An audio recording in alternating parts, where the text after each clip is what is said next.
Good evening from Washington. I'm Larry O'Connor. We'd like to continue tonight with a big blockbuster story. Elon Musk revealing the internal communications of Twitter executives over how to censor the Hunter Biden laptop story. And it was collusion with the Biden campaign. Biden campaign tells Twitter, hey, delete this stuff, suspend the accounts, get rid of it. It's hurting us. Twitter absolutely goes along with it. That's collusion. It's tampering with the election. It affected the outcome of the election. Most people would agree. We'd like to talk about that tonight. But it's kind of hard to because, President Trump, he's running for president in 2024. And, of course, he saw this story over the weekend. He was keenly interested. And, he made a statement. He does that sometimes. Here's the statement. The revelation of massive and widespread fraud and deception and working closely with big tech companies, the DNC and the Democratic Party. Do you throw the presidential election result out or declare the rightful winner, or do you have a new election? I think that's a rhetorical question, but it's a loaded one, isn't it?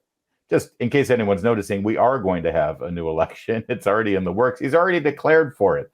So, it's coming up. I know, not soon enough, but anyway, he went on to say this. A massive fraud of this type and magnitude allows for the termination of all rules, regulations, and articles, even those found in the Constitution. No, it doesn't. Of course it doesn't. You don't terminate the rules and articles of the Constitution. What do you mean this calls for it? Well, come on.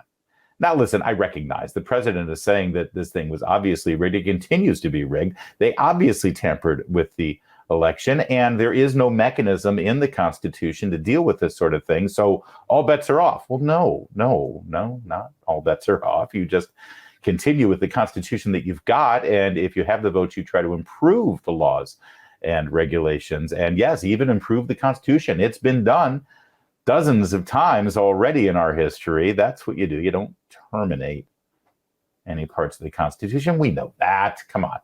And so, of course, now we're talking about this. Although for those of you who believe that the president, former President Trump, is constantly playing 4D or 5D chess, in a way, maybe you're right, because this is apparently a successful way of getting some news outlets to talk about the Twitter censorship story and the Hunter Biden laptop story.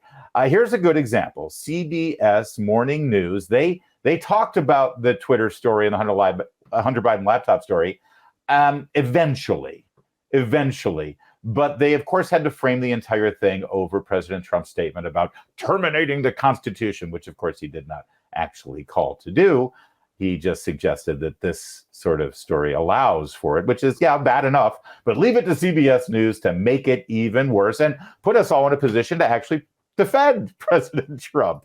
Here we go. It's CBS News time. Former President Donald Trump is in your news feeds this morning for suggesting parts of the U.S. Constitution should be terminated. So he didn't actually say that. He didn't say that parts should be terminated. He said this is the kind of thing that would allow for the termination. He didn't say it should be done, although that's just a minor discrepancy from where CBS News goes with this. The U.S. Constitution should be terminated. And that puts some Republicans in the hot seat for failing to condemn that remark. Failing to condemn. This, of course, the same media and the same party that still hasn't asked one Democrat to condemn appearing with Louis Farrakhan, an avowed anti-Semite. But that's okay. Condemn. You must condemn. Robert Costa is in Washington with this story for us. Bob, good morning. Robert Costa, formerly of National Review. Good morning, Tony. The former president's post comes as the Republican Party is still dealing with the fallout from that dinner Trump had with white nationalist Nick Fuentes and the rapper formerly known as Kanye West, who has continually made anti-Semitic comments. That dinner and Trump's post present a reckoning for his party about its future. It's a reckoning, everybody. We're having a reckoning. Does it feel like a reckoning? No, it doesn't. By the way, you just heard Robert Costa talking to you just like a normal human being would, even though he's on television. Now listen to Robert Costa's very dramatic voiceover for the next part of his report. It's the oath of office every president takes. Preserve, protect, and defend the Constitution of the United States. The Constitution of the United States. By the way, that's the same Constitution that prohibits President Joe Biden from grabbing close to $1 trillion and just handing it to people to pay off part of their college debt. Yeah, Joe Biden swore to protect and defend that Constitution, too. By the way, it's the same Constitution that makes the President of the United States defend our borders and actually adhere to our immigration laws. Joe Biden swore to protect and defend that Constitution, and he's not doing a great job of that. But no, we're having a reckoning, aren't we? But former President Trump is now taking aim at this founding document. A post from Trump suggesting the possible termination of parts of the Constitution and a redo of the 2020 election drew sharp condemnation from Democrats, calling him. Hold on. President Trump said something on social media that drew sharp condemnation from Democrats? Wow, this is a big story. Him out of control and dangerous. Some Republicans also critical. I certainly don't endorse that language or that sentiment.